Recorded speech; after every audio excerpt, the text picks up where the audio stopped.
cette semaine avec Philippe Montet qui est en effet aux côtés d'un champion montpelliérain. Mais dans quelle discipline vous voulez vous poser cette question? Voici la réponse de notre héros d'ici, interrogé par Philippe Montet.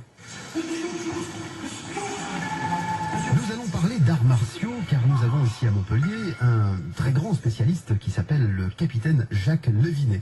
Il vient d'être honoré à Londres pour 40 ans de carrière sportive dans les arts martiaux.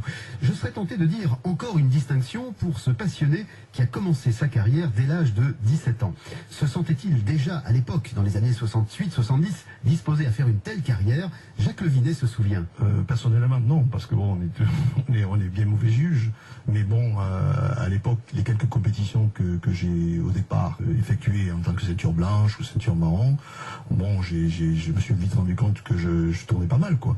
Et donc mes entraîneurs donc se faisaient l'écho de cette prédisposition, et tout naturellement, bon, au bout de 3 ans, j'ai passé en ceinture noire au premier dan et franchi des compétitions. Et dès 1969, vous voyez, c'était même pas au bout de 3 ans, puisqu'en 1969, je participais au championnat de France avec cette équipe mémorable, et donc avec laquelle donc on a gagné les championnats de France. Et c'était quand même assez singulier. Oui, un bon souvenir, parce que vous savez, quand on a 17 ans, bon, 18 ans, monter à Paris, c'est d'autant qu'avant il n'y avait pas de catégorie de poids, on pouvait tomber très facilement contre des internationaux redoutés, et donc mais j'avais la chance quand même d'avoir une bonne équipe qui me poussait. Bon, voilà, disons, en fait j'ai été très vite mis dans le bain de la compétition à haut niveau, et donc ça m'a donné un peu plus de fièvre.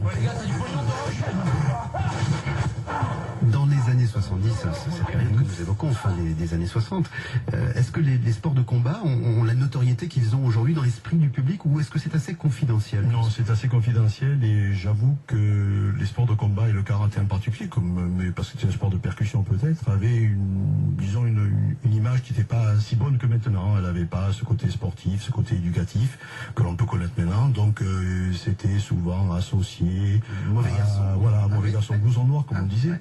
Et c'est au fur et à mesure, cette image s'est institutionnalisée, un art martial avec une philosophie, une recherche. Donc c'est ce que j'ai apprécié de suite, parce que bon, j'ai été également bien vite mis dans le bain de l'enseignement, puisque 2 ans après, en 1970, je commençais à enseigner un petit peu au sein du club, et donc j'ai vite vu que c'était par ce biais-là que je pouvais encore progresser, bien qu'on progresse tout le temps techniquement, mais ce côté de l'enseignement m'a bien plu, et m'a donné donc envie de retransmettre au tout début le peu que je connaissais, et au fur et à mesure que j'apprenais, j'avais envie de retransmettre toujours. Côté pédagogique et enseignement, transmettre ce que l'on sait. En fait, c'est la finalité de l'art martial également. Transmettre, c'est comme c'est comme des maillons d'une chaîne. Voilà. Puisque Jacques Levinet a intégré très vite la police, on peut imaginer que sa profession, qui demande de réelles qualités physiques, lui a permis de progresser dans son art.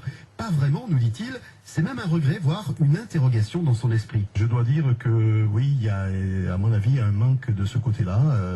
Je crois que tous les policiers, tous les gendarmes, toutes les personnes appartenant aux forces de l'ordre seront de mon avis. C'est vrai que, bon, mis à part évidemment certaines unités spécialisées qui eux ont un entraînement justement donc adéquat dans cette mesure-là, puisqu'ils bon, ils sont confrontés à des choses assez particulières, mais je considère quand même que c'est le policier, j'allais dire, de base, ou le gendarme de base, qui lui doit avoir cette formation également et être à même, parce que c'est lui qui réagit en premier rideau, alors que les unités spécialisées réagissent déjà avec la connaissance du terrain.